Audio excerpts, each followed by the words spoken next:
High NEET student, क्या आपको भी ऑर्गेनिक केमिस्ट्री से डर लगता है? तो अब आपको डरने की बिल्कुल जरूरत नहीं है, क्योंकि आपका भाई आपके साथ है। आज के वीडियो में जो है आपको पूरी ऑर्गेनिक केमिस्ट्री की जो नियम रिएक्शन है वो कंप्लीट कराने वाला हूँ विद ट्रिक के साथ। और ट्रिक ऐसी बताऊंगा कि अगर आप भूलना चाहोगे तो भी नहीं भूल पाओगे रिएक्शन को। अगर ये रिएक्शन वाला पार्ट आपने कर लिया तो मैं गारंटी दे सकता हूँ कि 9 से 10 क्वेश्चन आप ऑर्गेनिक केमिस्ट्री के जो है वो सही करके आ सकते हो। तो आपको बिल्कुल रिलैक्स होकर बैठना है, और ये पीडी में जो अपने टेलीग्राम पर सेंड कर दूंगा, तो टेलीग्राम चैनल को ज्वाइन कर लेना, वहां से इस वीडियो को डाउनलोड करना, और वीडियो देखने के बाद जो है इस वीडियो को एक बार अच्छे से रीड कर लेना। आराम से आपकी पूरी रिएक्शन जो है वो कंप्लीट हो जाएगी। तो वीडियो को स्टार्ट करते हैं। मैं हूं Mohan Kumar Meena, third year MBBS student, JMC Rajnandgaon.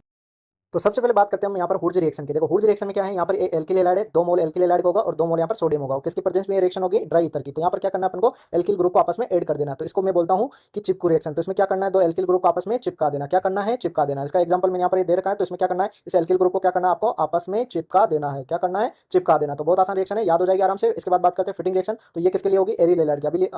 अभी ये वाली वुड्स रिएक्शन किसके लिए थी? ये एल्किल हैलाइड के लिए। तो ये किसके लिए है? ये एरिल हैलाइड के लिए। इसमें क्या करना है? 2 फिनाइल ग्रुप को आपस में क्या करना है? चिपका देना। तो यहाँ पर 2 फिनाइल ग्रुप आपस में चिपका दिया, किसकी प्रेजेंस में? ड्राई ईथर की प्रेजेंस में। इसके बाद में 2 साइंटिस्ट थे, हुर्ज और फिटिंग। इन्होंने आपस में क्या करी? चाय पार्टी। क्या करी इन्होंने? चाय पार्टी। चाय पार्टी करेंगे तो क्या करेंगे? एक एल्काइल ग्रुप आएगा, एक फिनाइल ग्रुप आएगा। तो एल्काइल ग्रुप और फिनाइल ग्रुप को क्या करना है? आपस में चिपका देना। तो ये कौन सी रिएक्शन हो जाएगी? ये हो जाएगी हुर्ज फिटिंग। तो इन तीनों रिएक्शन में क्या करना है? अपन को आपस में चिपका देना। ग्रुप को आपस में क्या करना है? चिपका देना। कौन सी रिएक्शन? ये चिपकू रिएक्शन। आज के बाद इन रिएक्शन को क्या बोलेंगे? चिपकू रिएक्शन। इसके बाद आ जाता है कोल्बे इलेक्ट्रोलाइसिस। इसको बोलते हैं बोल्बेक इलेक्ट्रोलाइसिस। आज के बाद इसको क्या बोलोगे? बोल्बे इलेक्ट्रोलाइसिस। ऐसे याद करना है आपको, याद हो जाएगी। इसमें क्या है कि यहाँ पर जो है सोडियम कार्बोक्सिलिक एसिड का जो है सोल्ट है, तो इसमें क्या करना है? अपन को इलेक्ट्रिसिटी पास करनी है। तो यहाँ पर जो दोनों एल्किल ग्रुप है आपस में क्या हो जाएंगे? जुड़ जाएंगे। आपस में क्या हो जाएंगे? जुड़ जाएंगे। यहाँ पर जो है वो सोडियम हाइड्रोक्साइड जो है वो बाहर निकलेगा, H2 बाहर निकलेगा और CO2 बाहर निकलेगा। बस याद क्या रखना है कि एनोड पे जो है वो CO2 जाता है और कैथोड पे जो है वो H2 जाता है। ये बात आपको याद रखनी है। इसके बाद बात करते हैं फ्रैंकलिन रिएजेंट। इसमें क्या होगा? Zn जो है Zn रिएजेंट आएगा, और यहाँ पर क्या है? ZnX2 जो है वो बाहर निकल जाएगा, और दोनों एल्किल ग्रुप को क्या करना है? आपस में चिपका देना। आपस में क्या करना है? चिपका देना। जैसे ये एग्जांपल है, तो यहाँ पर CH3 इनको क्या करना है? आपस में चिपका देना। आपस में चिपका देना। तो ये क्या बन जाएगा? हमारा प्रोडक्ट बन जाएगा। तो इन पांचों रिएक्शन में क्या हो रहा है कि ग्रुप को आपस में क्या करना है?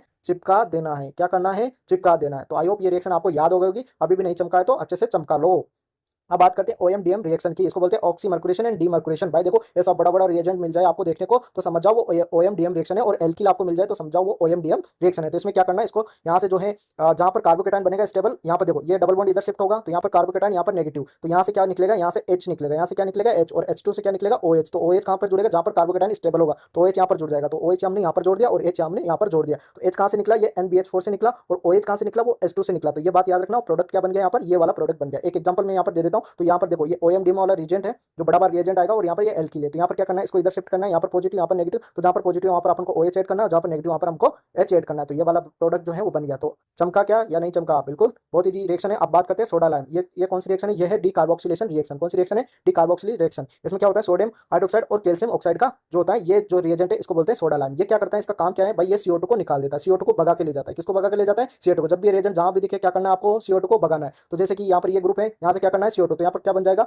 RH बन जाएगा। जैसे मैं एक यहाँ पर एग्जांपल देता हूँ, CH3COOH। तो इसमें से क्या करना है? CO2 को बनाना है, CO2 को भगाना है, और यहाँ पर क्या बन जाएगा? CH4 बन जाएगा। क्या बन जाएगा? CH4 बन जाएगा। तो समझ में आया? सोडा लाइम क्या करेगा? ये CO2 को भगा के ले जाएगा। किसको भगा के ले जाएगा? CO2 को भगा के ले जाएगा। अब बात करते हैं यहाँ पर कोरी हाउस रिएक्शन की। देखो कोरी हाउस रिएक्शन में आपको एक एल्किल हैलाइड मिलेगा, उसके साथ आपको लिथियम, कॉपर आयोडाइड और एक एल्किल हैलाइड और आपको देखने को मिलेगा। तो इनको क्या करना है? एल्किल ग्रुप को आपस में आपको चिपका देना। एक एग्जांपल मैं यहाँ पर आपको देता हूँ, जैसे कि CH3Cl प्लस C2H5Cl, और यहाँ पर कोरिया उसके रिएजेंट है। तो इनको क्या करना है? आपस में आपको चिपका देना। क्या करना है? आपस में आपको चिपका देना इनको। तो बहुत आसान रिएक्शन है, याद रहेगी बिल्कुल। अब बात करते हैं नेक्स्ट रिएक्शन की, वो है HBO हाइड्रोबोरीकरण ऑक्सीकरण। देखो इसमें क्या है? इसमें एंटी मार्कोनिक रूल लागू होगा। देखो वो ज्यादा याद रखने की जरूरत नहीं, मैं यहाँ पर ट्रिक बता दूंगा आपको। इसमें क्या करना है? देखो यहाँ पर रिएजेंट आपको कौन कौन सा मिलेगा? B2S6 मिलेगा, H2O मिलेगा, और बेसिक मीडियम यहाँ पर आपको देखने को मिलेगा। देखो ये B2S6 क्या होता है? ये डाइमर ऑफ BH3 होता है, ठीक है। यहाँ पर ये क्या करेगा? ये हमें H देगा, ये हमें H देगा, और ये जो H2O है ये हमें क्या देगा? OH। अब देखो OH को हमें क्या मानना है? देखो OH माइनस होता है मैं मानता हूँ, बट OH को हमें यहाँ पर क्या मानना है? OH को पॉजिटिव मानना है। क्या मानना है? पॉजिटिव पार्ट मानना है। ये पॉजिटिव पार्ट है, ठीक है। और H को क्या मानना है? H को नेगेटिव पार्ट मानना है, ठीक है। इसको नेगेटिव पार्ट मानना है। क्लियर है? समझ में आया? ये ट्रिक है, याद रखना। तो देखो जैसे ये डबल बॉन्ड इधर शिफ्ट होगा, तो यहाँ पर क्या आएगा? नेगेटिव आएगा, यहाँ पर पॉजिटिव आएगा। बताओ मुझे, OH हमने क्या माना है? पॉजिटिव। तो OH यहाँ पर जुड़ेगा, और H कहाँ पर जुड़ेगा? H यहाँ पर जुड़ेगा। तो ये प्रोडक्ट बन गया।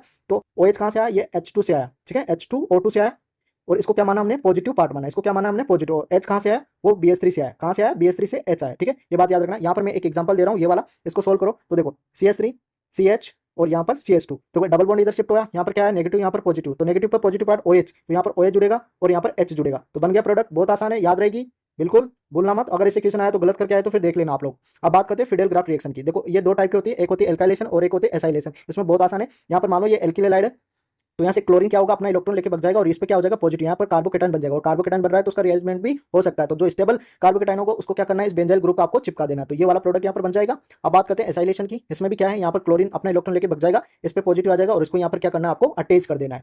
बट ये कब नहीं होगी फिडेल ग्राफ रिएक्शन, ये देखो ये कब नहीं होगी, जब स्ट्रॉन्ग विड्रॉइंग ग्रुप होंगे, जो जिनका मतलब -M और -H ज्यादा हो, जैसे NO2। तो इस केस में फिडेल ग्राफ रिएक्शन नहीं होगी, ये बात याद रखना। क्यों नहीं होगी, क्योंकि देखो ये विड्रॉइंग स्ट्रॉन्ग विड्रॉइंग ग्रुप है तो ये इलेक्ट्रॉन देंगे नहीं, तो क्लोरीन यहाँ पर इलेक्ट्रॉन लेके बगेगा नहीं, तो कार्बोकेटाइन बनेगा नहीं। तो थोड़ा सा दिमाग लगाओगे तो आराम से रिएक्शन हो जाएगी, तो याद रहेगी ये रिएक्शन बिल्कुल। अब बात करते हैं ग्रिग्नार्ड रिएजेंट की। देखो ग्रिग्नार्ड रिएजेंट में आपको क्या लेना है, ड्राई ईथर की प्रेजेंस में ये रिएक्शन होगी। देखो इधर RX ये एल्किल हैलाइड है और Mg मैग्नीशियम, तो यहाँ पर ड्राई ईथर की प्रेजेंस में कराएंगे तो यहाँ पर क्या बन जाएगा, ये सोल्ट बन जाएगा। देखो इसको कैसे करना है, मान लो ये इसको देखो, इसको RMgX ये क्या है, ग्रिग्नार्ड रिएजेंट, इसको ब्रेक करना है। अगर इसको मैं ब्रेक करूंगा RMgX को, तो इसको कैसे ब्रेक करना है, R पे नेगेटिव लाना है और Mg पे आपको पॉजिटिव लाना है। देखो जैसे कि ये ग्रुप है CH3MgCl और यहाँ पर ये H2 है, ठीक है। तो रिएक्शन करानी है तो इस पे क्या करना है नेगेटिव और इस पे क्या करना है पॉजिटिव। अब बताओ जो OH नेगेटिव H+, तो H+ कहाँ जाएगा, नेगेटिव वाले पे, यहाँ पे चला जाएगा तो क्या बन जाएगा CH, और Mg पे क्या आ जाएगा अपना OH और Cl, तो ये बन जाएगा। तो प्रोडक्ट क्या बन गया CH4। उसी प्रकार एक और एग्जांपल यहाँ पर दे रखा, इसको सोल्व करो तो क्या होगा, यहाँ पर से देखो एक D होगा, एक OD माइनस निकलेगा, तो D पॉजिटिव कहाँ पर जुड़ेगा आपका, नेगेटिव यहाँ पर नेगेटिव है, यहाँ पर पॉजिटिव है, तो नेगेटिव वाला पार्ट यहाँ पर जुड़ जाएगा, मतलब ये यहाँ पर जुड़ जाएगा D, ठीक है।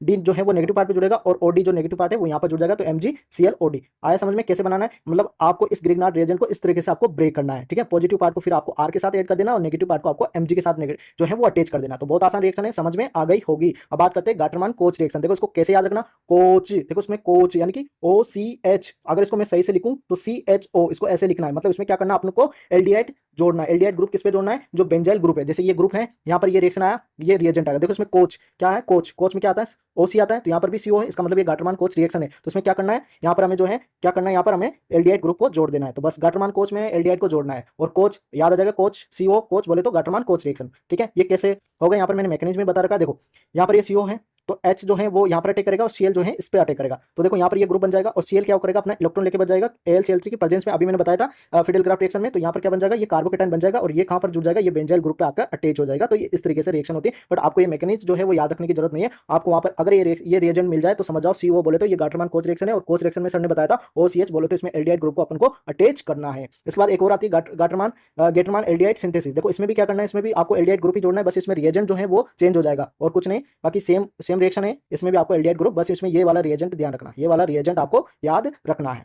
यहाँ पर भी मैंने मैकेनिज्म बताई है, ये आपको याद रखने की जरूरत नहीं है, आप बस ये रिएक्शन याद रखो, ये कि कब जो है वो गेटरमान एल्डिहाइड सिंथेसिस रिएक्शन होती है। अब नेक्स्ट रिएक्शन के बारे में बात करते हैं, वो है राइमर टाइमन रिएक्शन। देखो इस रिएक्शन को मैं रीमा टीमा बोलता हूँ, क्या बोलता हूँ, रीमा टीमा। आज के बाद आप भी इसको क्या बोलोगे, रीमा टीमा रिएक्शन। तो रीमा टीमा रिएक्शन कौन सी है वो यहाँ पर हम देखते हैं। सबसे पहले यहाँ पर आपको कोई भी फिनॉल ग्रुप दिख जाए और उसके साथ क्लोरोफॉर्म और एक्वस सोडियम हाइड्रोक्साइड दिख जाए, तो वहाँ पर क्या बना देना, आपको एल्डिहाइड ग्रुप को अटैच कर देना इस फिनॉल ग्रुप पे, ठीक है। इस फिनॉल ग्रुप को आपको क्या अटैच कर देना है, जो है एल्डिहाइड ग्रुप जो है वो ऐड कर देना और यहाँ पर ऑर्थो सेलिसाइक्लिक एल्डिहाइड बन जाएगा। यहाँ पर पैरा ग्रुप भी बनता है बट वो मेजर नहीं बनता, मेजर ये वाला बनता है, तो ऑर्थो वाला ही आपको टिक करके आना है। और नीट 2018 में आ चुका है, तो इंपॉर्टेंट है ये रिएक्शन, रीमा टीमा रिएक्शन। देखो रीमा टीमा रिएक्शन बोलते हैं आपको क्या करना है, अगर क्लोरोफॉर्म और एक्वस NO आ जाए तो क्या ऐड करना है, आपको एल्डिहाइड ग्रुप ऐड करना है। क्या करना है, एल्डिहाइड ग्रुप ऐड करना है। अगर इसकी जगह क्लोरोफॉर्म की जगह आपको CCl4 आ जाए और NOH आ जाए तो फिर आपको क्या ऐड करना है, फिर आपको कार्बोक्सिलिक एसिड जो है वो ऐड करना है इस फिनोल ग्रुप पे। तो यहाँ पर फिर प्रोडक्ट बन जाएगा आपका ऑर्थो सेलिसाइक्लिक एसिड। तो याद रखना है कि क्लोरोफॉर्म आएगा एक्वस NOH के साथ तो आपको एल्डिहाइड ऐड करना है, और CCl4 के साथ NOH आएगा तो आपको कार्बोक्सिलिक एसिड जो है वो ऐड करना है। ये क्वेश्चन आ चुका है तो हो सकता है इस बार ये आ जाए। इंपॉर्टेंट रिएक्शन है, अच्छे से याद करना। अगर इससे क्वेश्चन गलत हो गया तो फिर आपको मैं जो है अच्छे से मारूंगा, ध्यान रखना क्वेश्चन गलत नहीं होना चाहिए। अच्छे से मैं यहाँ पर बता रहा हूँ, ट्रिक भी बता रहा हूँ। अब बात करते हैं कोल्बे स्मिथ रिएक्शन की। देखो इसमें कंफ्यूजन नहीं होना, पहले हमने जो पढ़ा था वो था कोल्बे इलेक्ट्रोलाइसिस। वहां पर क्या था, दो एल्किल ग्रुप को आपस में ऐड कर रहे थे, बट यहाँ पर क्या आएगा, फिनोल ग्रुप आएगा, उसके साथ CO2 NOH और प्लस H प्लस। देखो CO2 आ रहा है, H आ रहा है, तो भाई CO उसके साथ H जोड़ दिया भैया, यहाँ पर क्या बनेगा, कार्बोक्सिलिक जो एसिड है उसको फिनोल ग्रुप के ऑर्थो पोजीशन पे जोड़ देना। तो यहाँ पर वापस वही प्रोडक्ट बन जाएगा ऑर्थो सेलिसाइक्लिक एसिड। तो कोल्बे स्मिथ रिएक्शन समझ में आ गई। यहाँ पर ये रिएजेंट होंगे और जगह CO2 NOH और H प्लस CO2 और सोडियम हाइड्रोक्साइड आ रहा है, तो यहाँ पर क्या करना है आपको, CO और HES को जोड़ के यानी कि कार्बोक्सिलिक एसिड ग्रुप बनेगा, इसको अपन को ऑर्थो पोजीशन पे जोड़ देना फिनोल पे। समझ में आ गया। अब बात करते हैं यहाँ पर फिनक्लिस्टीन रिएक्शन की। देखो इसमें आई आ रहा है, क्या आ रहा है, इसमें आई आ रहा है, तो यहाँ पर आई बोले तो आयोडाइड, तो यहाँ पर बनेगा एल्किल आयोडाइड। तो देखो यहाँ पर एल्किल हैलाइड है प्लस सोडियम आयोडाइड है और ड्राई एसीटोन की प्रेजेंस में रिएक्शन होगी और यहाँ पर एल्किल आयोडाइड जो है वो प्रोडक्ट बन जाएगा और NX यहाँ पर बाहर निकल जाएगा। और जो मैकेनिज्म होती है रिएक्शन में होती है SN2। अभी SN1 SN2 क्या होती है आगे वीडियो में मैं आपको बता दूंगा थोड़ा इसके बारे में, ये भी इंपॉर्टेंट रिएक्शन है इसलिए ये भी मैं आपको बताऊंगा। देखो आयोडाइड बनाने की बेस्ट रिएक्शन कौन सी है, अगर ऐसा क्वेश्चन आता है तो वहां पर ऑप्शन होगा आपके पास फिनक्लिस्टीन, श्वार्ट्ज रिएक्शन, डार्जन प्रोसेस। तो आपको कौन सी टिक करना है, फिनक्लिस्टीन। देखो आयोडाइड बोले तो आई, यहाँ पर क्या आ रहा है, दो आई आ रहा है, मतलब इसमें क्या बनेगा, आयोडाइड बनेगा, तो याद रहेगी बिल्कुल। अब बात करते हैं श्वार्ट्ज रिएक्शन की। देखो श्वार्ट्ज रिएक्शन में क्या होगा, एल्किल जो है एल्किल आयोडाइड आएगा और उसके साथ जो है कोई भी मेटल का फ्लोराइड जो है वो रिएजेंट यहाँ पर आ जाएगा। यहाँ पर क्या बनाना आपको, एल्किल फ्लोराइड बनाना है। क्या बनाना, एल्किल फ्लोराइड बनाना है। अगर आपसे पूछे कि एल्किल फ्लोराइड बनाने की बेस्ट विधि कौन सी है, तो वो है श्वार्ट्ज रिएक्शन। आयोडाइड की कौन सी थी, वो फिनक्लेस्टेन थी, और फ्लोराइड की कौन सी होगी, श्वार्ट्ज रिएक्शन होगा। इसमें जो मैकेनिज्म होती है वो SN1 से होती है, ठीक है, ये ध्यान रखना है। SN1 SN2 क्या है वो आगे मैं आपको बता दूं। अब बात करते हैं डार्जिन प्रोसेस की। डार्जिन प्रोसेस में क्या रिएजेंट होता है, SOCl2। अगर ये जहां भी आपको दिखे समझाए ये क्या है, इसको बोलेंगे डाइन। डाइन क्या है, SOCl2, इसको बोलेंगे डाइन। और डाइन है तो ये क्या देगी हमको, क्लोरीन। तो यहाँ पर जैसे ये एल्कोहल ग्रुप है, तो यहाँ पर क्या करना है, इस OH को बाहर निकालना है और यहाँ पर R की जगह क्या कर देना अपन को, यहाँ पर Cl ऐड कर देना। तो यहाँ पर बन जाएगा एल्किल क्लोराइड। अगर एल्किल क्लोराइड बनाने की बेस्ट विधि पूछे आपसे तो वो कौन सी है, वो डार्जिन प्रोसेस होगा। तो फ्लोराइड की कौन सी है, फ्लोराइड की कौन सी है, श्वार्ट्ज रिएक्शन। आयोडाइड की कौन सी है, फिनक्लिस्टीन रिएक्शन। और क्लोराइड की कौन सी है, डार्जिन प्रोसेस, जिसको बोलेंगे डाइन। डाइन है तो क्या देगी हमें, क्लोरीन। और क्लोरीन को किस पे ऐड करना है, एल्किल ग्रुप पे ऐड कर देना। तो यहाँ पर बन जाएगा एल्किल क्लोराइड। आया समझ में। विलियमसन ईथर सिंथेसिस रिएक्शन, देखो नाम से क्लियर है, ईथर सिंथेसिस मतलब ईथर का सिंथेसिस यहाँ पर होगा। और वेरी वेरी इंपॉर्टेंट रिएक्शन है भाई, इसको अच्छे से याद कर लेना, इससे नीट में क्वेश्चन आने वाला है। तो यहाँ पर एक एल्किल हैलाइड होगा और एक एल्कोक्साइड होगा। तो यहाँ पर ये एल्कोक्साइड में से ये वाला ग्रुप यहाँ पर अटैक करेगा और Na और X यहाँ से बाहर निकल जाएगा। बट ये वाला जो ग्रुप है ना, ये बल्कि नहीं होना चाहिए, नॉट बल्कि, ये बल्कि नहीं होना चाहिए। अगर ये बल्कि होगा तो ये रिएक्शन नहीं होगी। तो अगर टर्सरी एल्किल हैलाइड है तो फिर ये रिएक्शन नहीं होगी। और ये बहुत बार नीट में क्वेश्चन पूछा है, तो ये बात आपको याद रखनी है। और यहाँ पर जो मैकेनिज्म होती है वो SN2 के अकॉर्डिंग होती है। तो यहाँ पर ये अटैक करेगा तो ग्रुप क्या बनेगा, ROR डेस, ये वाला जो है यहाँ पर प्रोडक्ट बन जाएगा और NX यहाँ पर बाहर निकल जाएगा। यहाँ पर एक एग्जांपल भी मैं यहाँ पर दे रहा हूँ, देखो इसका प्रोडक्ट बताओ जल्दी से कमेंट में। देखो CH3 इधर से और ये अटैक करेगा तो यहाँ पर क्या बन जाएगा, OCH3। ये ग्रुप बल्कि नहीं होना चाहिए, ये याद आपको रखना है। अब बात करते हैं रोजन-मुंड रिडक्शन। देखो इस रिएक्शन को बोलता हूँ मैं मुंडा मुंडी रिएक्शन। कौन सी, मुंडा मुंडी रिएक्शन। जैसे ही मुंडा मुंडी रिएक्शन आया दिमाग में तो ये रिएजेंट आपके दिमाग में आना चाहिए। ये रिएजेंट जैसे देखो बोलो ये मुंडा मुंडी रिएक्शन है, तो यहाँ पर H2PD और बेरियम सल्फेट का जो है सोल्ट आता है। तो यहाँ पर ये देखना, ये मुंडा मुंडी रिएक्शन है। ये जैसे रिएजेंट देखो बोलो मुंडा मुंडी रिएक्शन, तो इसमें क्या करेगा, ये इस ग्रुप को क्या करेगा, एल्डिहाइड में कन्वर्ट कर देगा। जैसे यहाँ पर मैं ये एग्जांपल दे रहा हूँ, तो यहाँ क्या करेगा, ये फिनोल है और इस ग्रुप को ये पूरा का पूरा एल्डिहाइड बना देगा। क्या बना देगा इसको, एल्डिहाइड। तो यहाँ पर बन जाएगा ये वाला प्रोडक्ट। आया समझ में। तो इस ग्रुप को क्या करेगा ये भाई, एल्डिहाइड में कन्वर्ट कर देगा। अब बात करते हैं स्टीफन रिएक्शन की। स्टीफन रिएक्शन में क्या करेंगे, यहाँ पर ये वाला जो है रिएजेंट होगा, याद रखना ये वाला रिएजेंट जहां भी दिखे समझ जाओ। देखो याद कैसे रखना है, SN, स्टीफन में भी क्या रहा है S, तो इधर S इधर S, बोले तो स्टीफन रिएक्शन, ठीक है, जहां भी ये दिखे समझ जाओ स्टीफन रिएक्शन है। तो यहाँ पर क्या करेगा, साइनाइड को एल्डिहाइड में कन्वर्ट कर देगा। तो यहाँ पर बन जाएगा RCHO, तो ये प्रोडक्ट यहाँ पर बन जाएगा। ओके, याद रहेगा बिल्कुल। अब बात करते हैं क्लीमेंसन रिएक्शन की। क्लीमेंसन रिएक्शन की बात करते हैं। देखो इसमें क्या है, ये वाला ग्रुप याद रखना, ये ग्रुप कौन सा है, ये है क्लीमेंसन। देखो वहां पर क्वेश्चन कैसा आएगा, यहाँ पर आपको देखो ऐसे रिएक्शन दे देगा और यहाँ पर आपको ये रिएजेंट दे देगा और फिर पूछेगा कि यहाँ पर प्रोडक्ट क्या बनेगा। तो आपको याद रखना है कि यार ये ZnH और HCl, ये तो यार क्लीमेंसन रिएजेंट है भाई। ये क्या करेगा, क्लीमेंसन रिएजेंट ये एल्डिहाइड एल्कोहल कीटोन को इसको क्या करेगा, रिड्यूस करेगा, है ना। इनको क्या करेगा, एल्डिहाइड एल्कोहल कीटोन को क्या करेगा, रिड्यूस करेगा। तो भाई यहाँ पर जैसे CH3 इसको रिड्यूस करेगा तो इसको क्या बना देगा, CH2 बना देगा। तो यहाँ पर CH2 और CH3 बन जाएगा। आया समझ में। अब बात करते हैं यहाँ पर हुल किस्नर रिएक्शन। देखो इसको हुल किस्नर रिएक्शन, तो ये वाला रिएजेंट जहां भी आपको दिख जाए NH2 या फिर OH, तो समझ जाओ ये हुल किस्नर रिएक्शन है। कौन सा रिएजेंट है ये, हुल किस्नर। ये क्या करेगा, ये ओनली एल्डिहाइड और कीटोन, ये एल्कोहल को रिड्यूस नहीं करेगा, ये बात याद रखना। ये एल्डिहाइड और कीटोन को ही रिड्यूस करेगा, एल्कोहल को नहीं करेगा। देखो कैसे याद रखना है, हुल बोले तो बेडिया। क्या बेडिया दारू पिएगा, बिल्कुल नहीं पिएगा। अगर बेडिया दारू नहीं पिएगा तो मतलब ये एल्कोहल को रिड्यूस नहीं करेगा, ये कीटोन एंड एल्डिहाइड को। तो इसको अगर ये कीटोन है इसको रिड्यूस करके क्या बना देगा, CH2। तो क्या बन जाएगा, CH3 और CH3, याद रहेगा बिल्कुल। अब बात करते हैं यहाँ पर इटार्ड रिएक्शन की। तो यहाँ पर अगर आपको क्रोमिल क्लोराइड, अगर एक क्रोमिल क्लोराइड आपको देखने को मिल जाए, ठीक है, ये ग्रुप है और इसके साथ आपको क्रोमिल क्लोराइड अगर आपको देखने को मिल जाए या फिर ये ग्रुप आपको देखने को मिल जाए, ये रिएजेंट अगर आपको कहीं देखने को मिल रहा है, तो आपको क्या करना है, इस CH3 को क्या करना है, एल्डिहाइड में कन्वर्ट कर देना है। क्या कर देना है, इस CH3 को एल्डिहाइड में कन्वर्ट कर देना, ठीक है। तो इटार्ड रिएक्शन में क्रोमिल क्लोराइड रिएजेंट होता है। कौन सा रिएजेंट होता है, क्रोमिल क्लोराइड। तो क्या करेगा ये CH3 को किसमें कन्वर्ट कर देगा, एल्डिहाइड में। याद रहेगा बिल्कुल, याद रहना चाहिए। अगर इनसे क्वेश्चन आएगा तो गलत नहीं होना चाहिए। अब बात करते हैं हेलोफॉर्म रिएक्शन। भाई बहुत इंपॉर्टेंट, इससे बहुत बार जो है नीट में क्वेश्चन पूछा है, ऐसा क्वेश्चन पूछा है कि कौन कौन जो है हेलोफॉर्म रिएक्शन देंगे और नहीं देंगे, ऐसा वहां पर जो है क्वेश्चन आपके जो है वो नीट में देखने को मिलेगा। जब आप PY की सोल्व करोगे तो बहुत क्वेश्चन आपको जो है हेलोफॉर्म रिएक्शन से देखने को मिलेगा। देखो इसमें क्या है, जब भी ये COO ये ग्रुप है ना, इसके पास में आपको अल्फा हाइड्रोजन होना चाहिए। जैसे कि यहाँ पर 3 अल्फा हाइड्रोजन है, या फिर देखो ये ग्रुप है या फिर ये ग्रुप है, इसके पास में आपको अल्फा हाइड्रोजन वाला ग्रुप होना चाहिए। यहाँ पर कितने अल्फा है, 3 अल्फा हाइड्रोजन है। यहाँ पर कितने, 3 अल्फा हाइड्रोजन है। तो ये बात रखना, अगर ये इस ग्रुप के पास में 3 अल्फा हाइड्रोजन है तभी ये रिएक्शन होगी, वरना ये रिएक्शन नहीं होगी। जैसे यहाँ पर मैं बात करता हूँ, देखो ये COO ग्रुप है, क्या इसके पास में जो है यहाँ पर 3 अल्फा है, बिल्कुल अल्फा है, तो क्या रिएक्शन हो जाएगी, बिल्कुल यहाँ पर रिएक्शन हो जाएगी और यहाँ पर क्लोरोफॉर्म जो है वो बन जाएगा, ठीक है। तो इसमें याद क्या रखना है, बस आपको जो है ये वाला ग्रुप या ये वाले ग्रुप, इसके पास में अगर आपको 3 अल्फा हाइड्रोजन देखने को मिल रहा है तो इसका मतलब वो हेलोफॉर्म रिएक्शन देगा, अगर नहीं मिल रहा है तो वो रिएक्शन नहीं देगा। तो ये बात याद रखना। और यहाँ पर हेलाइड प्लस बेस जो है वो देखने, जैसे यहाँ पर एक क्लोराइड या फिर सोडियम हाइड्रोक्साइड, तो यहाँ पर कोई सा भी हेलाइड हो सकता है और यहाँ पर बेस हो सकता है। उसकी प्रेजेंस में अगर ये ऐसा कोई कंपाउंड है जहाँ पर ये COO यानी कि कीटोन है और इसके साइड में आपको जो है ये CH3 यानी कि 3 अल्फा हाइड्रोजन है, तो ये हेलोफॉर्म देगा, अगर नहीं है तो नहीं देगा। ये बात आपको याद रखना। अब बात करते हैं यहाँ पर कार्बल एमाइन रिएक्शन की। कार्बल एमाइन रिएक्शन, इसको जो है मैं बोलता हूँ तीरमान रिएक्शन। कैसे बोलता हूँ, देखो यहाँ पर देखना, ये RNH2 1 डिग्री अमीन, ठीक है, ये क्लोरोफॉर्म है और एक KOH है, तो यहाँ पर इसको तीर मारना है, किसको, इसको, इस कार्बन को हमें तीर मारना है, इस कार्बन को हमें तीर मारना है। और यहाँ पर देखो R और ये N, इस N ने किसको तीर मारना, कार्बन को, तो देखो ये तीर मार दिया, तो यहाँ पर ये बन गया, ये आइसोसाइनाइड बन जाता है। तो यहाँ पर ये रिएक्शन जो है ना कब होगी, ये 1 डिग्री एमीन ही देती है। तो कभी कभी ये आ जाता है कार्बोलेमैन रिएक्शन जो है कौन सा एमीन देता है, 1 डिग्री, 2 डिग्री, 3 डिग्री, या फिर ठीक है, तो 1 डिग्री, 2 डिग्री, 3 डिग्री, तो कौन सा देगा, 1 डिग्री। तो ये याद रखना, ठीक है, कार्बोलेमैन रिएक्शन जो है केवल 1 डिग्री ही देती है। और इसको कैसे याद रखना है, तीरमान रिएक्शन, तीरमान रिएक्शन, ठीक है। तो प्रोडक्ट आराम से बन जाएगा, इसको तीर मारना है और ये बन गया प्रोडक्ट।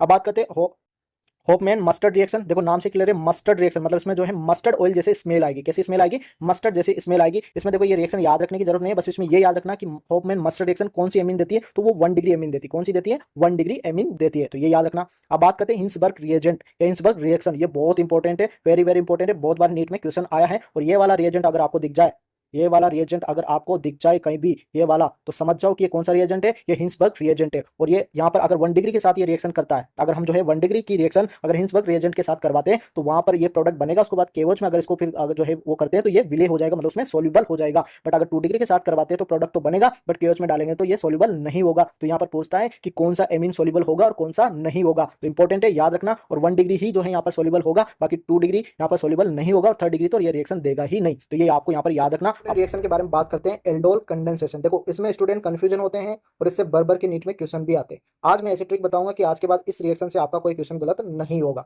पहला क्वेश्चन तो ये आ जाता है कि कौन से जो कंपाउंड है वो एल्डोल कंडेंसेशन देते हैं, तो सभी एल्डिहाइड कीटोन जिनमें अल्फा हाइड्रोजन होते हैं वो ये रिएक्शन देंगे, ये बात याद रखना है। यहाँ पर एल्डिहाइड के क्या लेने, 2 मोल, या तो वो सेम एल्डिहाइड हो सकता है या फिर 2 अलग अलग एल्डिहाइड भी आपको दे सकता है। मान लो ये एल्डिहाइड है, यहाँ पर एक्वस सोडियम हाइड्रोक्साइड, इसके बाद जो है यहाँ पर एल्डोल, और फिर अगर हीट दे रखा है तो वहां पर फिर जो है डबल बॉन्ड जो है वो जुड़ जाएगा अल्फा और बीटा के बीच में। देखो इससे जो एल्डिहाइड से जुड़ा जो कार्बन है वो अल्फा कार्बन होगा, उसके बाद नेक्स्ट वाला बीटा होगा, तो अल्फा और बीटा के बीच में आपको क्या करना है, इस OH को हटाकर यहाँ पर क्या कर देना, आपको डबल बॉन्ड जोड़ देना है, ठीक है। हीट देगा तो HO, यहाँ से OH, यहाँ से H निकल जाएगा और यहाँ पर डबल बॉन्ड जुड़ जाएगा, तो ये फाइनल जो है प्रोडक्ट वो बन जाएगा। अब ये प्रोडक्ट कैसे बनेगा, ये आपको मेन दिक्कत यहाँ पर प्रोडक्ट बनाने में ही आती है। देखो कैसे प्रोडक्ट बनाना है, अगर यहाँ पर जो है 2 एल्डिहाइड के कितने मोल है, 2 मोल है, तो एक एल्डिहाइड को आपको अल्फा हाइड्रोजन हटाना है, इसके मैंने अल्फा हाइड्रोजन हटा दिया, ये मैंने बना दिया सीधा सीधा। अब इसको दूसरे एल्डिहाइड के कार्बन पे अटैक करवा देना और इस O को क्या बना देना, इसको OH बना देना। तो देखो सेम टू सेम लिखना, CH3, ये CH लिखा, इसको मैंने OH बना दिया, इसको यहाँ पर अटैक किया, तो इसको देखो बन गया प्रोडक्ट, बहुत आसान है। तो यही करना है, एक एल्डिहाइड के आपको अल्फा हाइड्रोजन हटाना है और उसको दूसरे एल्डिहाइड के कार्बन पे अटैक कर देना, और जो O है उसको क्या बना देना, आपको OH बना देना है, इसको एल्कोहल बना देना है।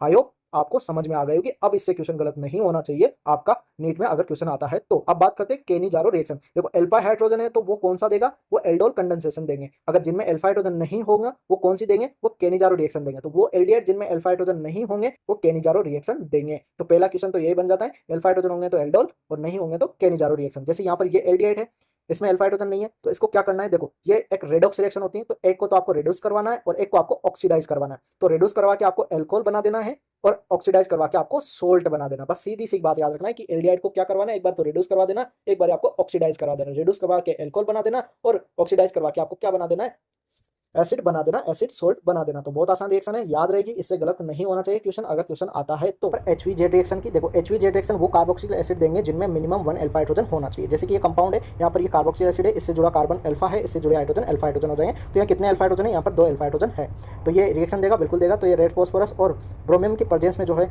रिएक्शन देगा, और यहाँ पर जो ब्रोमियम है वो इस CH2 पे जाके जो है बाइंड हो जाएगा और यहाँ पर ये कंपाउंड मिल जाएगा। उसमें पहला रिएक्शन मतलब पहला क्वेश्चन तो यही आता है कि कौन से कार्बोक्सिल एसिड ये रिएक्शन देंगे। तो वहाँ पर 1 2 3 ऑप्शन आपको दे देंगे, जिनमें अल्फा हाइड्रोजन आपको देखने को मिल जाए वो रिएक्शन ये देंगे, और जिनमें नहीं मिलेगा वो ये रिएक्शन नहीं देंगे, ठीक है।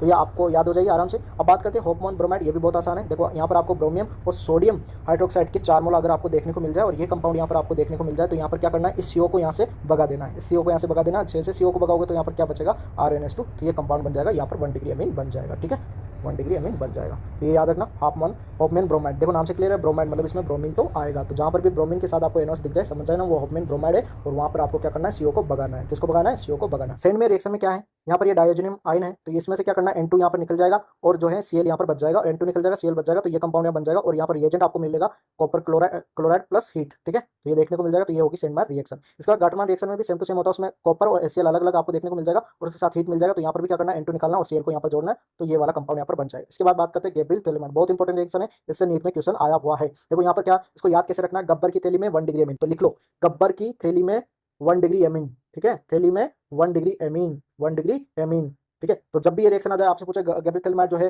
कौन सी मतलब कौन सी एमिन देगा, तो 1 डिग्री एमिन देगा, गब्बर की थैली में 1 डिग्री एमिन। ठीक है। तो अगर ये कंपाउंड आपको देखने को मिल जाए उसके साथ KOH और H2 आपको देखने को मिल जाए तो समझ जाना वहां पर 1 डिग्री एमिन आपको मिलेगी। ठीक है। 2 डिग्री 3 डिग्री ऑप्शन में होगी, वो आपको टिक नहीं करना, 1 डिग्री आपको टिक करना। तो ये रिएक्शन गलत नहीं होनी चाहिए। ट्रिक भी बता दी मेरे को, मैंने ट्रिक भी बता दी कैसे याद रखना है, गब्बर की थैली में 1 डिग्री एमिन। अब बात करते हैं ओजोनोलाइसिस, बहुत आसान है। जैसे यहाँ पर कोई एल्किल दिए हैं, इसको बीच में से कट करना, दोनों साइड आपको ऑक्सीजन जोड़ना, इधर जोड़ोगे तो ये भी एल्डिहाइड बन जाएगा, ये भी फॉर्मल्डिहाइड बन जाएगा। तो ये यहाँ पर कंपाउंड बन गया। तो आसान है, बीच में से कट करना है, दोनों साइड ऑक्सीजन लगा देना। अब बात करते हैं डाउन प्रोसेस की। देखो ये बहुत ही हाई टेम्परेचर और बहुत ही हाई प्रेशर पे होता है। तो इसमें क्या करना है कि इस Cl को हटाना और यहाँ पर क्या करना है OH जोड़ना। तो ये यहाँ पर ये कंपाउंड बन जाएगा फिनोल। ठीक है। अब बात करते हैं यहाँ पर S1 और SN2 के बारे में मैंने बताया था, तो इनके बारे में थोड़ा बहुत आपको कंसेप्ट बता देता हूँ कि S1 और SN2 क्या होती है। देखो S1 रिएक्शन जो होती है ना, जैसे ये मान लो 3 डिग्री है, ये 3 डिग्री कोई भी एल्किल हैलाइड है और ये न्यूक्लियोफाइल है, तो इस न्यूक्लियोफाइल क्या करेगा, यहाँ पर अटैक करेगा और यहाँ से ये जो है निकल जाए, इसको बोलते हैं न्यूक्लियोफिलिक सब्स्टिट्यूशन रिएक्शन। ठीक है। न्यूक्लियोफिलिक सब्स्टिट्यूट, क्योंकि न्यूक्लियोफाइल एक न्यूक्लियोफाइल को क्या कर रहा है, सब्स्टिट्यूट कर रहा है, तो इस रिएक्शन को बोलते हैं न्यूक्लियोफाइल सब्स्टिट्यूशन रिएक्शन। तो NSR जो है उन्हीं रिएक्शन का जो है टाइप है S11 और SN2। ठीक है। ये बात आपको याद रखना है। तो यहाँ से ये न्यूक्लियोफाइल निकलेगा और दूसरा न्यूक्लियोफाइल यहाँ पर अटैक कर जाएगा। तो देखो यहाँ पर मैकेनिज्म बता रहा हूँ। देखो यहाँ से क्या होगा, ये न्यूक्लियोफाइल निकलेगा तो यहाँ से क्या बनेगा, कार्बोकेटायन। अगर कार्बोकेटायन बन रहा है तो इसका रीअरेंजमेंट भी पॉसिबल है, तो आपको स्टेबल कार्बोकेटायन बनाना, फिर उसके बाद जो है न्यूक्लियोफाइल का आपको अटैक करवाना है, फिर यहाँ पर ये कंपाउंड बन जाएगा। अगर इसके स्टेबिलिटी यानी कि रिएक्टिविटी का बात करूं तो जो कार्बोकेटाइन है उसकी स्टेबिलिटी ऑर्डर के प्रोपोर्शनल होगा, जितना ज्यादा कार्बोकेटाइन स्टेबल होगा उतनी ज्यादा इसकी रिएक्टिविटी होगी रिएक्शन की। तो ये बात याद रखना। उसके बाद ऑर्डर आ जाता है कि कौन सा, तो 3 डिग्री जो हेलाइड होता है वो ज्यादा, मतलब 3 डिग्री कार्बोकेटाइन ज्यादा होगा, फिर 2 डिग्री, फिर 1 डिग्री। उसमें भी सबसे ज्यादा जो होता है वो बेंजाइलिक, फिर एलाइलिक कार्बोकेटाइन होता है, फिर 3 डिग्री, 2 डिग्री, 1 डिग्री। तो ये याद रखना आपको। 1 डिग्री जो है वो SN2 देता है, वो SN1 देगा ही नहीं, ये याद रखना। ठीक है। और इसमें जो है वो आंशिक जो है रेशमीकरण बनता है, और ये भी बहुत बार जो है क्वेश्चन पूछा है, क्यों क्यों क्यों बनता है। देखो यहाँ पर क्या होता है, क्योंकि 3 डिग्री होता है तो उसमें से बैक साइड और फ्रंट साइड दोनों तरह से जो है न्यूक्लियोफाइल अटैक कर सकता है, तो वहाँ पर रिटेंशन और इन्वर्जन दोनों होता है, तो वहाँ पर आंशिक रेशमीकरण बनता है। तो ये बात याद रखना, S1 में आंशिक रेशमीकरण बनता है। अब बात करते हैं SN2। SN2 में देखो यहाँ पर ये न्यूक्लियोफाइल है, ये न्यूक्लियोफाइल को रिप्लेस कर देगा, तो ये न्यूक्लियोफाइल सब्स्टिट्यूशन रिएक्शन होगी। इसमें क्या करेगा, जो 1 डिग्री है ना, 1 डिग्री वाला वो ज्यादा देगा, उसके बाद 2 डिग्री 3 डिग्री वाला रिएक्शन नहीं देगा SN2, वहाँ पर SN2 होगी नहीं। ठीक है। 3 डिग्री में SN1 होगी, SN2 नहीं होगी। तो ये SN1 और SN2 क्या होती है यहाँ पर मैंने आपको बता दिया अच्छे से। आइसोमेरिज्म रिएक्शन की देखो यहाँ पर क्या है, ये मान लो कोई ये नॉर्मल ब्यूटेन है, यहाँ पर AL3, तो इसका क्या बनाना, आपको आइसोमर बना देना इधर उधर अरेंजमेंट करके। उसके बाद एरोमेटाइजेशन आ जाता है। देखो इसमें क्या करना है, जैसे मान लो ये C6H4 H14 है, तो यहाँ पर हाई टेम्परेचर आपको मिलेगा और क्रोमियम ऑक्साइड यहाँ पर मिलेगा, एल्यूमिनियम ऑक्साइड भी मिलेगा। इसको क्या बनाना, आपको बेंजीन बना देना। जैसे कि मान लो ये 7 कार्बन आ जाए, क्या करना है आपको, बेंजीन बनाना है और ऊपर आपको CH3 जोड़ देना। ठीक है। अगर मान लो C8 आ जाए तो क्या करना है, वहां पर आपको जो है CH2 CH3 ऐड कर देना है बेंजिल ग्रुप पे। ठीक है। तो इसमें आपको मतलब रिंग बना देना है, जो नॉर्मल है ना उसको क्या करना, आपको पकड़ के रिंग बना देना। ठीक है। तो बहुत आसान है। इसके बाद बात करते हैं डिहाइड्रेशन रिएक्शन की। देखो नाम से क्लियर है, डिहाइड्रेशन मतलब यहाँ पर क्या निकालना है, हमारा काम क्या है, पानी निकालना। क्या निकालना है, यहाँ पर पानी निकालना है। तो ये देखो O यहाँ से और H इधर से, O यहाँ से और H इधर से निकलेगा, तो यहाँ पर क्या हो जाएगा, डबल बॉन्ड आ जाएगा। तो यहाँ पर डबल बॉन्ड आ जाएगा। ठीक है। तो यहाँ पर कार्बोकेटाइन का फॉर्मेशन हो रहा है, तो यहाँ पर रीअरेंजमेंट हो सकता है, बिल्कुल हो सकता है। सबसे ज्यादा जो है 3 डिग्री कार्बोकेटाइन स्टेबल, फिर 2 डिग्री और फिर यहाँ पर हो जाएगा 1 डिग्री वाला। ठीक है। तो ये हो गया डिहाइड्रेशन रिएक्शन। अब बात करते हैं डिहाइड्रो हैलोजिनेशन रिएक्शन। तो इसमें क्या करना है, यहाँ पर ये कंपाउंड है, यहाँ पर एल्कोहलिक KOH, तो इसमें क्या होगा, ये यहाँ से निकलेगा और इधर H यहाँ से निकलेगा, तो यहाँ से निकल जाएगा HX। ठीक है। ये निकल जाएगा और यहाँ पर क्या बन जाएगा, एल्किल बन जाएगा, यहाँ पर डबल बॉन्ड बन जाएगा। ठीक है। तो बहुत आसान है अभी। अब बात करते हैं नाइट्रिफिकेशन की। तो नाइट्रिफिकेशन जो रिएक्शन है बहुत इंपॉर्टेंट है, उसमें 3-4 बातें आपको याद रखनी है, और इनसे अभी जो है 2-3 बार जो है वो क्वेश्चन आ चुका है नीट में। तो यहाँ पर कैटलिस्ट की अगर बात करें तो यहाँ पर डाइल्यूट HNO3 और कंसंट्रेट HNO3 होता है। तो यहाँ पर जो H2SO4 है ना वो एसिड की तरह काम करेगा और HNO3 जो होता है वो बेस की तरह काम करेगा। ये आपको ऐसा कैसे याद रखना है, क्योंकि ये ऐसा कैसा क्वेश्चन AIPMT 2009 में आ चुका है। आप PY को सोल्व करोगे तो आपको वहाँ पर ये देखने को मिलेगा। इसके बाद नीट 2016 में जो है क्वेश्चन आया कि HSO4 को अगर ऐड करेंगे तो उससे क्या होगा, उससे क्या होगा कि NO+ जो है इसका ये भी डिक्रीज होगा, और ESR यानी कि इलेक्ट्रोफाइल सब्स्टिट्यूशन जो रिएक्शन है उसकी रेट भी क्या होगी, डिक्रीज होगी। तो ये ऐसे कैसे आपको याद रखना है, ये दोनों क्वेश्चन जो है वो नीट में आ चुके हैं, तो इंपॉर्टेंट है, ये आपको याद रखना है अच्छे से। इससे अगर क्वेश्चन आया तो गलत नहीं होना चाहिए। यहाँ पर एक कपलिंग रिएक्शन भी बहुत इंपॉर्टेंट है। इनसे 3 कपलिंग रिएक्शन और तीनों कपलिंग रिएक्शन से जो है नीट में क्वेश्चन आ चुका है। जब आप PY सोल्व करोगे तो आपको वहाँ पर देखने को मिलेंगे। तो इसमें क्या करना है, पहला ये फिनोल वाला है, इसमें क्या करना है, ये डायोजेनियम जो है वो दे रखा है आइन, यहाँ पर क्या करना है, ये PH और N डबल बॉन्ड N, और इस N पे क्या जोड़ना है, इसको जोड़ देना अच्छे से, ऐसे करके आपको जोड़ देना, ये वाला जुड़ गया। तो ये यहाँ पर प्रोडक्ट आपका बन जाएगा, इसका नाम याद रखना, और ये ऑरेंज डाई होती है। ठीक है। इसके बाद जो है यहाँ पर ये भी प्लस एम है, ये भी प्लस एम है, तो यहाँ का क्या करना है, इस एन पे जोड़ देना है इसको। ठीक है। ये P और डबल बॉन्ड N यहाँ पर इसको जोड़ देना, तो ये वाला प्रोडक्ट जो है यहाँ पर बन जाएगा, बहुत आसान है। ये एलोडाई है। उसके बाद ये वाला, इसमें भी कुछ नहीं करना, इसको ले जाकर यहाँ पर जोड़ देना, तो ये वाला प्रोडक्ट बन जाएगा, बहुत आसान है। ठीक है। बहुत आसान है रिएक्शन, कैसे करना है आराम से जोड़ सकते हो। ठीक है। और इनसे जो है वो क्वेश्चन आ चुका है तीनों बार। ठीक है। पूरी नेम रिएक्शन जो है बता दी, जितनी भी इंपॉर्टेंट रिएक्शन थी सारी यहाँ पर बता दी। अगर ये भी आपने अच्छे से कर लिया तो आप ऑर्गेनिक केमिस्ट्री में 8 से 9 क्वेश्चन जो है वो सही करके आ सकते हो। देखो मेरे एग्जाम चल रहे हैं, बट फिर भी मैंने आपके लिए जो है पूरी रात मेहनत करके नोट्स जो है बनाए हैं, और पूरी रिएक्शन को मैंने अच्छे से आपको एक्सप्लेन किया है। फिर अगर आपको कोई डाउट रहता है तो आप कमेंट करके पूछ सकते हो। तो इस वीडियो को ज्यादा से ज्यादा आपको लाइक करना है, और ज्यादा से ज्यादा आपको जो है वो शेयर करना है, और चैनल को सब्सक्राइब नहीं किया तो चैनल को सब्सक्राइब कर लो, क्योंकि नेक्स्ट वीडियो जो है मैं इनऑर्गेनिक केमिस्ट्री पर लेकर आने वाला हूँ। बट उसके लिए आपको जो है इस वीडियो पर 100 लाइक जो है वो करने होंगे। अगर ये 100 लाइक आपने कंप्लीट कर लिए तो नेक्स्ट वीडियो इनऑर्गेनिक पर आने वाला है 1 शॉट, जिसमें मैं सारे इंपॉर्टेंट जो टॉपिक है वो कराने वाला हूँ। तो देखो वीडियो बनाने में काफी मेहनत लगती है, कम से कम 1 लाइक तो कर देना, और कोई भी डाउट रहता है तो आप कमेंट करके पूछ सकते हो। और टेलीग्राम चैनल को जो है वो ज्वाइन कर लो, क्योंकि मैं उस पर जो है ये PDF अपलोड कर दूंगा, वहां से डाउनलोड करके आप देख लेना, और कम से कम इन रिएक्शन को तो आप अच्छे से करके जाना, अगर अभी तक आपने कुछ भी नहीं पढ़ा तो ऑर्गेनिक केमिस्ट्री में। तो आज की वीडियो में इतना ही, मिलते हैं नेक्स्ट वीडियो में एक नए अपडेट के साथ। जब तक के लिए जय हिंद, जय भारत।